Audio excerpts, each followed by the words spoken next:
Okay. So, yeah, as Masa said, this is kind of me busting into this track, but you can see it as a way of getting out of Erlang and writing your own DSLs and so forth, and getting a bit help with that. Okay, so first of all, what's metaprogramming? Here's my definition. It's writing programs that create or manipulate data structures that represent programs. So one very nice thing, if you want to do this, is to work in a Homolconic language. To quote Alan Kay, who actually coined the phrase that their internal and external representations are essentially the same. So if you look at some Lisp here, which is a quintessential Homolconic language, the code for adding 2 and 3 and the Lisp data representing the program that adds 2 and 3 look almost exactly the same. And there's a built-in facility for, in the language, interpreting this representation in the same way. Okay, however, Erlang is not one of these languages. Okay, so so the Erlang code for adding x plus 1 and the typical representation of data in Erlang looks very different. So in Erlang, if you want to work with parse trees and so on, the first thing you typically stumble upon is doing scanning and parsing. So you have some text, a simple call to module foo, bar, etc. The first thing you have to do is tokenize it, so we call Erl scan on the string, and you get a bunch of tokens, and then you pass those to Erl parse to parse it, and you have to know what to parse it as.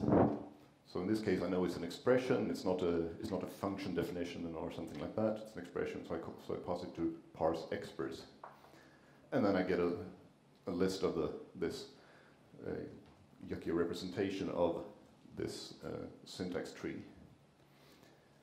Or I could also have used the parse form or the parse term functions, depending on what kind of expression I want, or kind of phrase I want to parse.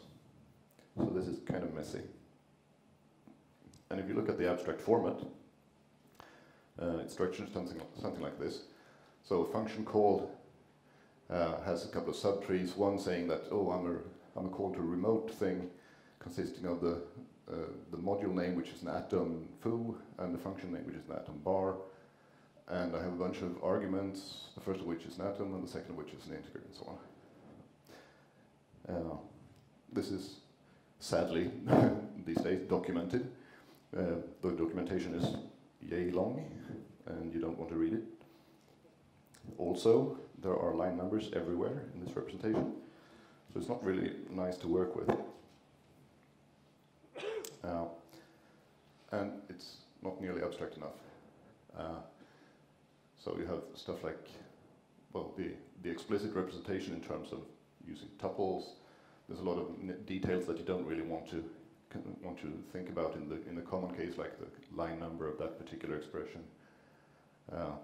And the representation is very sort of ad hoc and dependent on the context. So some things are some atom tags are reused for multiple things. Like if you see a tuple tagged record field, it could be any one of 2 or 3 different things, depending on where in the syntax trees it occurs. And you also have to always remember if it at a particular point in this representation, if it should be the concrete atom foo, or if you should tag it up as the abstract version, saying an atom at line something and foo. And of course, if somebody at OTP adds something to the language, you'll get changes to this format. New stuff comes up in this format and breaks existing code, so you have to go into all your parse transforms or whatever and try to fix them so they don't break anymore. Also, there's no room for adding information to these trees because there's nowhere to put them.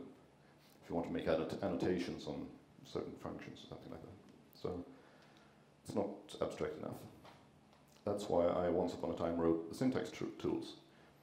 So the Erl syntax module is an ADT for working with syntax trees. So it basically takes this old representation, hides it under a function of API functions, and adds extensions upon it. So you can you can do all these things. You can put in comments and annotations, and you don't have to know exactly where in the tree you are and all that. And there are some generic functions like doing map over whole tree, things like that. And once you're done, if you want to pass that back to the compiler to generate code for it, you have to revert it to that standard tuple format. But working with the Erlang syntax module is also a bit cumbersome because it can get rather verbose. You have to explicitly say everything, like, okay, I want to build a tree that's an application and a function call consisting of a module qualifier, m:/f, with a syntax, with an atom foo and an atom bar, and so on. So it's very verbose as well, even though it's more abstract. But when you print it, you see what you get like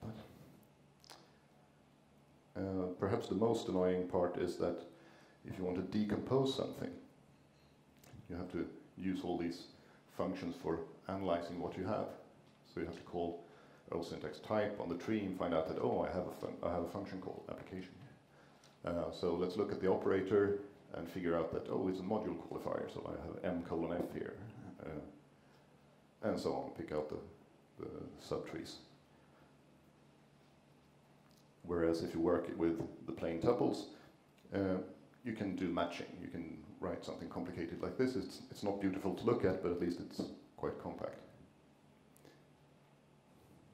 Which is why pretty much everybody does it this way. Sometimes feel I'm the only one who ever used the Erlang syntax API directly.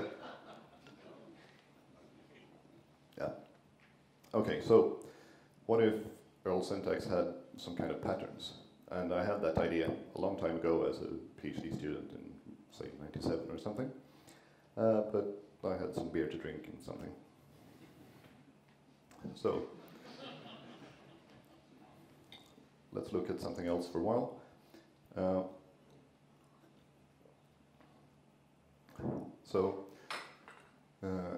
As a very young company, Klarna had all our business logic directly in Erlang code, which is not really optimal. It means that management and finance couldn't really read what the business logic was. So anytime they wanted to find out, like, what would happen if this kind of customer did this and this in Norway, they had to find a developer who could go into the code and scratch his head and go, I don't know, come back in 2 hours. So that didn't really work. So you needed developers both to change the logic and to explain what the current logic actually was. And of course, anytime you wanted to make any sort of change, you had to do code upgrades and so on. And there was not really no trace of how decisions were being made. So what the flow of execution through this business logic was. If you wanted to figure out what happened to this particular customer who phoned us yesterday and was a bit upset that we denied him this purchase, can we find out how we made the decision that he wasn't allowed to buy this? And when that was in Erlang code, we couldn't. So Tobbe made a kind of first draft. He recognized that what you really need to do is just to have an or else operator and an also operator and a bunch of basic arithmetic and stuff and some variables. And he represented this as Erlang tuples lists. So you got a kind of a language in Erlang. So this improved things a bit. It meant that the logic was at least in single place and not sort of dispersed all over the code. But these sort of squiggly things are still mostly unreadable to non-developers, really. Even though Tobbe tried to show them to the business guys who said, "Oh, God, it's obvious." And they go, So we had to do some more about that. So one day I bumped into our CEO in the corridor. In those days we were not that many people, say 50 or so. So it wasn't really unlikely that I would bump into him fairly often. And he said something like this, that because he'd also seen these, and he said, "Can't you visualize these rules for us somehow, like in the Wiki with labels and bullet points that because we recently started using the Wiki all over the company, and most people like that. So I had a thought. Why not try to use the Wiki syntax as the DSL for expressing these things? Because they seem to match this MediaWiki notation fairly well.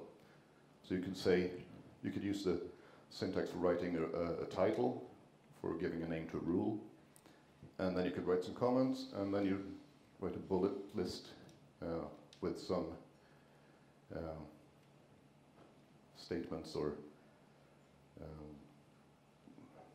conditions that had to be true. And we decided on using JavaScript semantics for values and names and operators, so to not let too much of the Erlang implementation leak through. And the input environment to this would be a JSON structure. So it would be fairly obvious to anybody, who even somebody who hadn't programmed before, what this would do.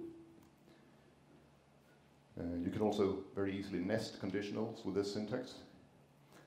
So first off, that's an or else operator. Just pick the first one that matches. And an all of, that would be an and also. So all of these have to be true. So you don't have to fiddle around with begin and end brackets or something like that. Fairly obvious to people how this worked. And of course, this is just hypothetical examples. Something like this is what it could look like.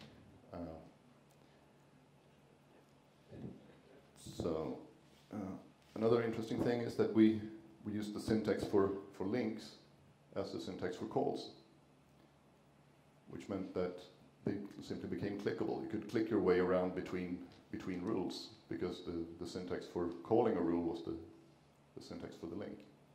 No, we found that it wasn't really much worse than any other syntax I've seen for making calls in various languages. So, and you could even make rules take parameters by adding an initial bullet saying that this rule has input X, and so on. Basically, Rich, you've got hyperlinks in Tobbe, haven't you? It's kind of like Tobbe.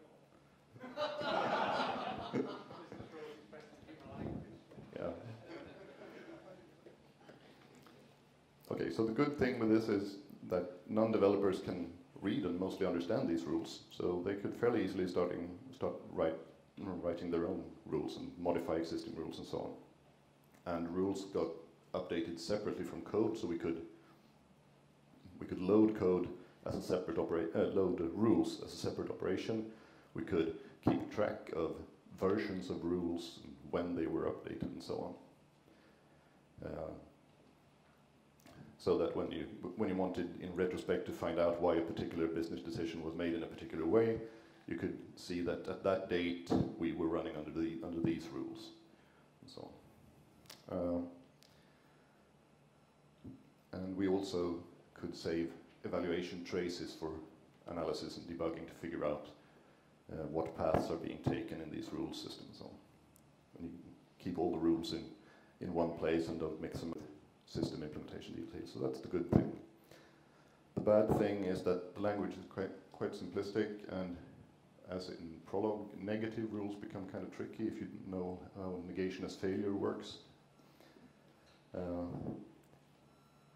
And of course, requirements changed, as they always do. So the initial requirement was that the rule system would simply say yes or no. But that soon changed to, oh yeah, and we'd also like to compute some kind of output scoring value of this. And actually no, by the way, a dozen. So we had to somehow extend the language to manipulate kind of state in a way, and that combined with this backtracking, that if you failed on one of the branches, you went back and discarded that state and tried again. That was intended to be sort of easier for them to reason about, since they didn't have to sort of keep the state in mind, but they couldn't understand this either. So I don't quite know what non-programmers do understand. Okay, so where do we go with this now? We have some thousands of lines of rules. They actually have served us quite well for a few years, because it did sort of put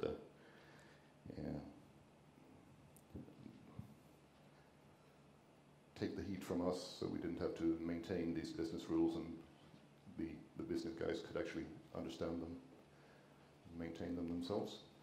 I would like to take the lessons learned from this project and sort of rework the entire thing, but as usual, there will probably not be time for that. So, and we're discussing switching to real business rules engine, and will that be? We've looked at heresy, for instance, or should we pick some enterprise-y system?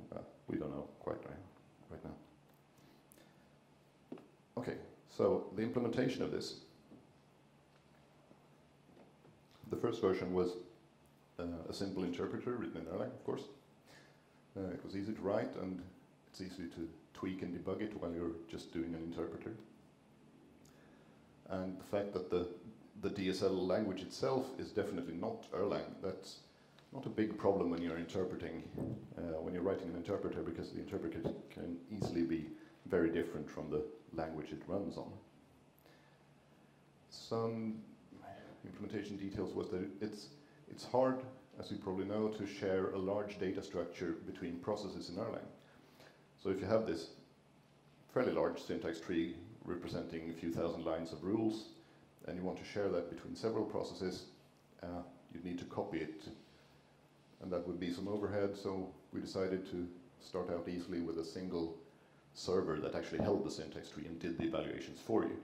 And we didn't think that this would be a big bottleneck, because evaluation typically was very, very fast anyway. But as the system load got heavier, we saw that sometimes, due to also some sort of later tweaks to the language, there were situations where it suddenly could take a little while. It blocked on a couple of things, which meant that other requests got queued up. So we decided to try to parallelize this. And of course, in Erlang, beam modules are shared objects, if you will, between Erlang processes. They're read-only text chunks, you can think of them as. So there's not really an execution bottleneck there. So what we do is that we compile a rule namespace, as we call it, to a single Erlang module. So they're actually quite, there's a one-to-one correspondence between namespaces and Erlang modules here. So we had actually planned for doing this, for doing compilation of this language from the start. So that's a general advice, that if you ever create your own DSL, start right away by start by writing an interpreter, because that's easy and easy to toy around with your language, but always keep in mind how you intend this to be compiled one day, because you probably will want to compile it one day. Okay. For code generation, we actually generate Erlang code. We're not generating core Erlang or Beam or something like that, just to ensure that the code that we're running is completely safe and has all the normal sanity checks that you get from plain Erlang code. But we compile and load directly to memory, so we're not creating any intermediate files or anything. However, this difference in semantics between the DSL, which works on JSON structures and so on, and Erlang causes generated code to be pretty verbose. So currently, from an input file of, say, 5,000 lines of rules, you get something like 50,000 rules of Erlang if you pre-print it. It's a lot of ugly case statements and stuff. You might be able to compress that a bit if you abstract out some stuff. And that compiles to like a 600 kilobyte Beam image. Takes quite a while to compile. But it does show that the DSL expresses some these ideas very compactly. So in a single line you can say quite a lot of things. But of course only in a kind of a limited language. Okay. But while I was working on this code generation, it got me thinking that old idea about patterns and stuff in Erlang syntax, maybe I should try it out. And that leads to this little library I now have called Merl, also known as Why the Hell Didn't I Do This Years Ago? Okay. So the first thing that I wanted to do was just to have a single clever parser function that automatically understands what kind of thing you have. So you don't have to tell it that, oh, I'm parsing an expression, I'm parsing a function definition.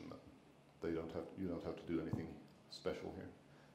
So the merl quote function, you can pass that any single expression or a number of expressions separated by commas, or just a function clause or a case clause like this, or a complete function definition. It figures out what it is and returns the corresponding thing. It also allows you to distribute easily the text that you're quoting over several lines. So if you put a list around this text and use comma as separators, it will insert the line breaks for you. And that's kind of nice because it means that you can trace back to your well, if you get parse errors in these things, which you typically will do, you write them and then you forget a comma somewhere and then you scratch your head. This way you can find out that it's a particular line of these.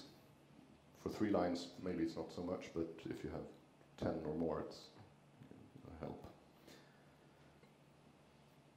Okay. So now it's getting a bit more interesting. We can do metavariable substitution. So the merl term function, it takes a normal Erlang term and sort of lifts it up to the abstract syntax tree level. And the qquote, quasi-quote function takes a string representing Erlang syntax as for the usual quote function, but it can also take a list of tagged elements and do substitution. So if you do this and then you print the result t there, you see that you have inserted the list 1, 2, 3 in foo. So in general, a quasi-quote is just a phrase that contains metavariables.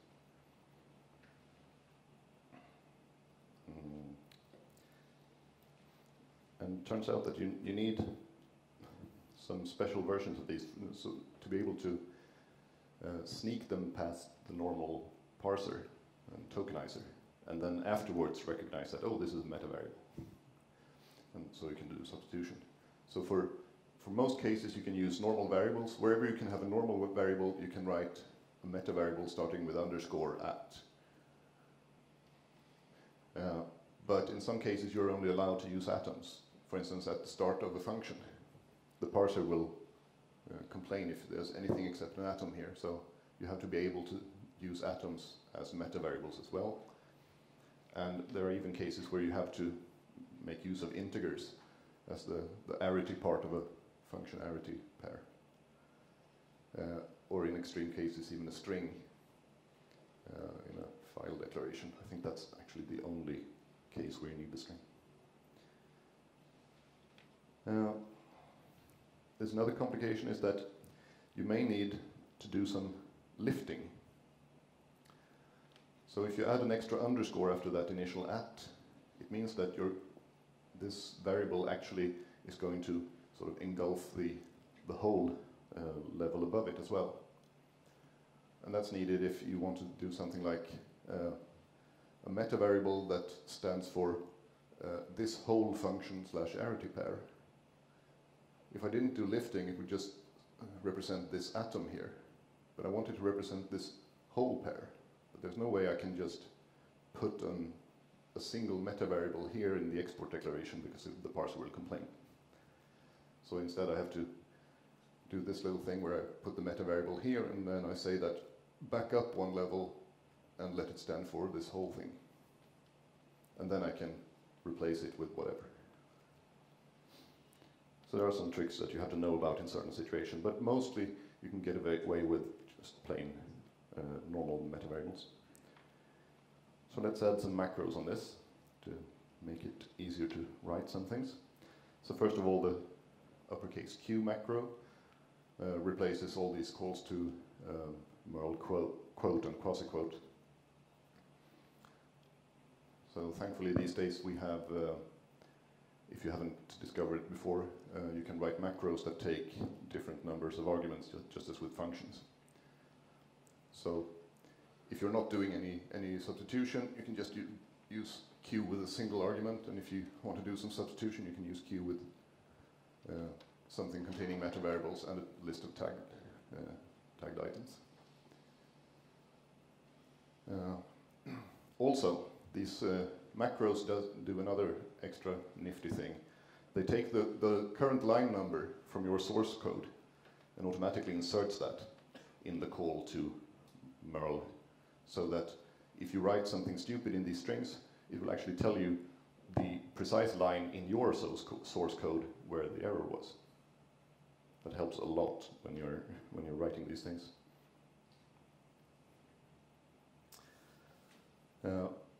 But creating stuff isn't really enough. You want to do matching. So say that you use Q to just create a pattern that contains metavariables, and then you'd like to match out certain things. So say that I match this pattern against this concrete term here by calling merl match. And if the match works, I get a list of the corresponding tag tuples saying that, okay, the first is bound to the subtree of 1 here, and second to the subtree of 2. And if they don't match, you get the atom error instead. And if you don't care about certain fields, you can use anonymous metavariables in the match. So something like this, for instance, indicating that match any tuple, any two tuple with arbitrary first element, and just extract the second element. Okay, so in London last year I showed an early version of this to Simon Thompson. And he goes, oh, that looks a lot like what we did for writing refactorings. Yeah, did you see our talk? So, yeah, that kind of raised the stakes a bit. So I did some conference-driven development. I agreed to talk about this stuff in San Francisco this year, and that gave me the motivation to actually work on improvements. So first of all, I had to implement glob metavariables because Simon had that. So that means that you can do stuff like this. You can say f of argument list, and then these at things will be bound to the whole list of arguments, no matter how many arguments there are. Of course, you can combine that with the lifting thing if you want to extract a number of function/arity pairs in an export. And it even works with static prefixes and suffixes, so you can say a function call with first argument A, second argument B, and then a bunch of arguments, and then the last argument C. You can match these things out. And also for convenience, the result from match, if it works, is always ordered on the metavariable names here, so you can actually take the result and match that out automatically. You don't have to use key find or something like that. Okay. If you really want to do this a lot, you'll find that when you call quote or Q quote, that is, and use the Q macro, you get an abstract syntax tree. But if you want to do, when you do variable substitution and matching, these trees first have to be converted to a little bit more efficient form that I call templates. So what actually happens is that the quasi-quote function first parses the thing, and then it transforms it to a template, and then it calls the substitute function. Or rather, it's the substitute function that transforms it to a template if it's not already a template. But if you want to reuse the same template over and over again, you don't have to do the parsing all over again, so you can do the call to template yourself if you want to. but that's typically not something you need to do. Okay, so let's have some more fun with parse transforms. Now if you include the merl.hrl file, it enables this transform, and you can disable it if you need to. What it does is that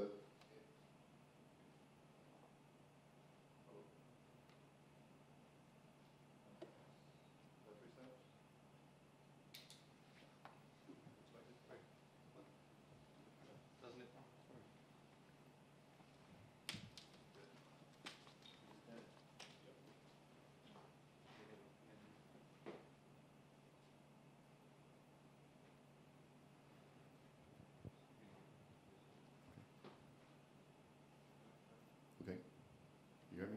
Yeah. Yeah. All right. Yeah. What this does is that it evaluates all calls to merl functions that are just have constant arguments.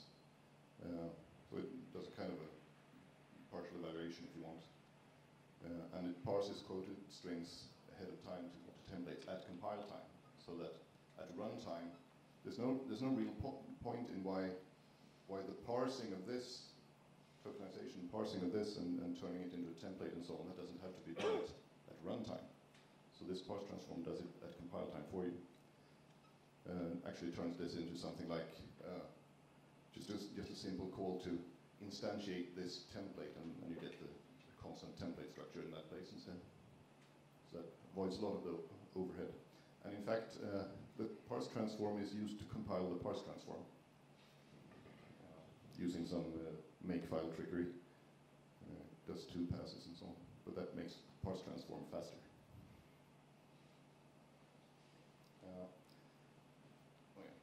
So one thing is that so far, all these things, calls to using the Q macro and so on, all that can be done actually without the parse transform.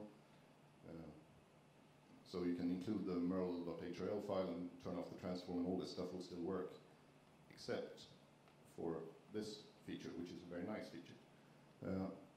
So any metavariables that look like normal Erlang variables, i.e. starting with an uppercase character like this, are automatically lifted to the Erlang level by the parse transform. So instead of doing as before, binding this to something and then passing a list of something tagged foo and saying replace this foo by this other syntax tree. What actually happens is that you get the template here with just an Erlang variable in it. So this gets automatically inserted here. So substitution gets fast and there's no need for tag tuples or anything. But that requires the transform.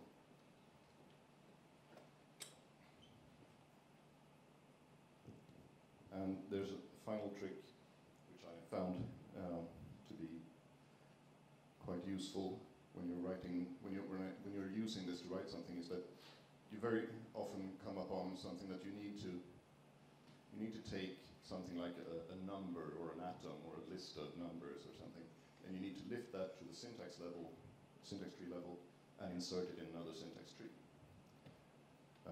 So instead of doing something like this, that you call merl term on the thing foo to lift it to abstract tree level, and then do substitution, you can just use a naming convention like this.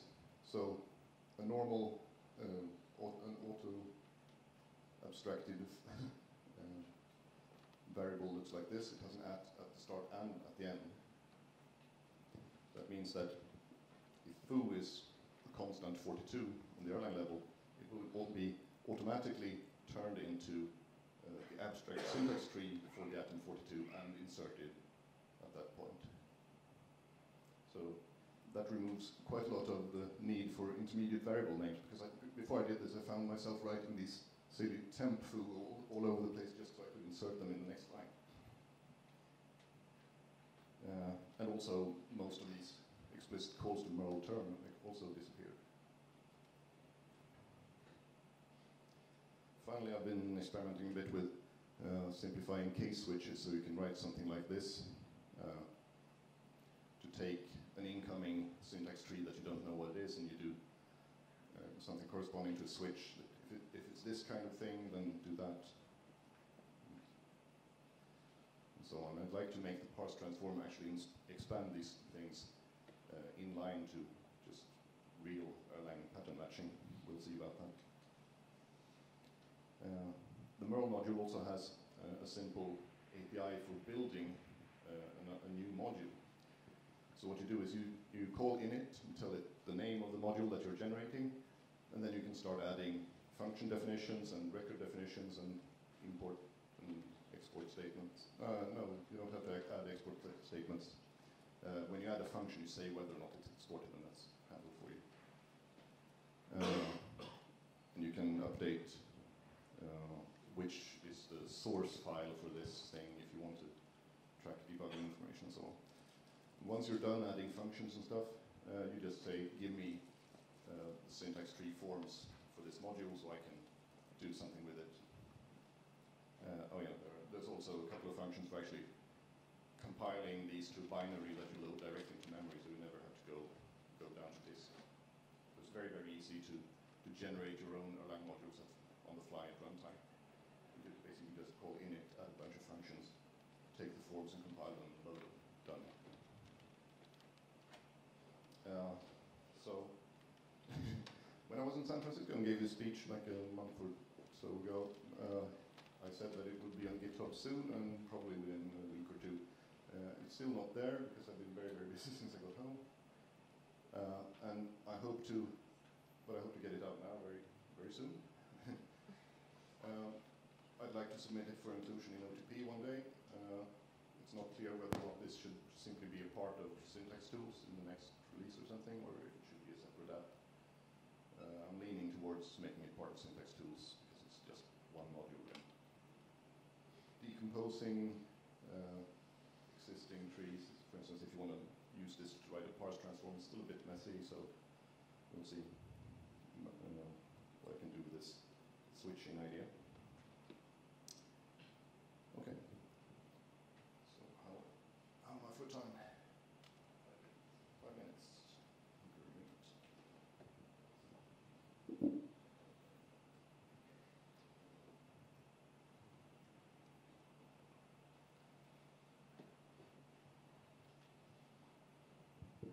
So yes, I thought I'd make a new example. I had a couple of examples already, but I'd like to make a new one for this presentation. So yesterday I started writing a basic interpreter, and it's 68 lines.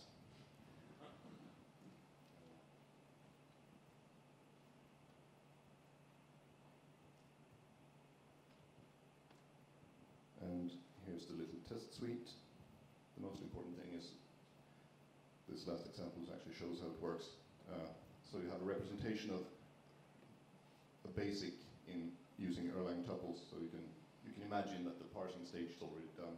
What you have is a list of line numbers and the corresponding statements on that line number. So this computes Fibonacci.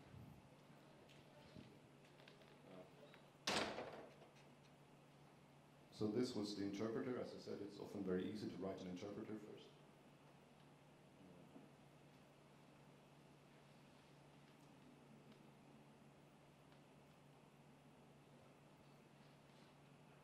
And this is the corresponding compiler. I wrote that today. It's a bit longer because I had to do some special stuff, but it's no more than 140 lines. But what you can see here is some of the, that's large enough. Some of the uses here. So to generate code for comparing equals of x and y, you generate code for the expressions x and y, and then you generate code for actually performing the comparison, inserting the code for the sub-expressions. That's all you need to do.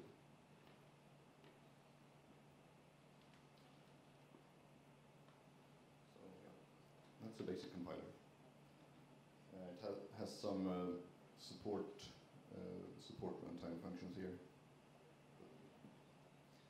You often find when you're doing stuff like this, that one of the trickiest things when you're writing a DSL is figuring out how you're going, when you're going to compile it, how are you going to map the ideas of the DSL to the ideas of the language you're implementing it in. You will typically find that, oh dear, I can't do, for instance, implementing a basic, you expect to be able to say, go to line 14, but if there is no line 14, well, go to line 20 if there is line 20 then. Just jump to the next line. But how do you represent that in Erlang if you just generate, so in this case,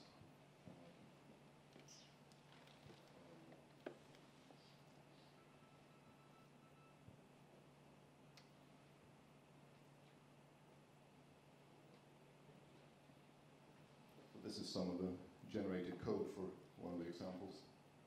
I generate a function for each statement. So you can see that if you go to line 3, it updates a variable and then goes to line 10. So, but of course, to be able to jump to an arbitrary line between any two lines like this, I had to make a table on the side that mapped an X table that lets you sort of associate any line number with any function label. So that's usually the trickiest part, figuring out how you're going to represent this and that. Often you have to do fairly weird contortions.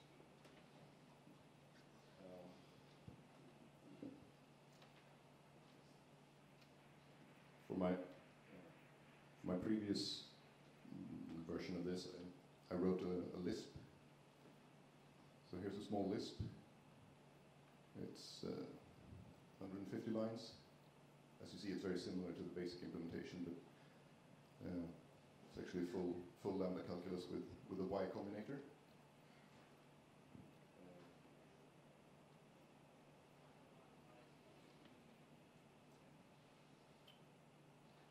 And here's the corresponding compiler. Now for Lisp, it turned out that the compiler was actually smaller. That's just under 100 lines.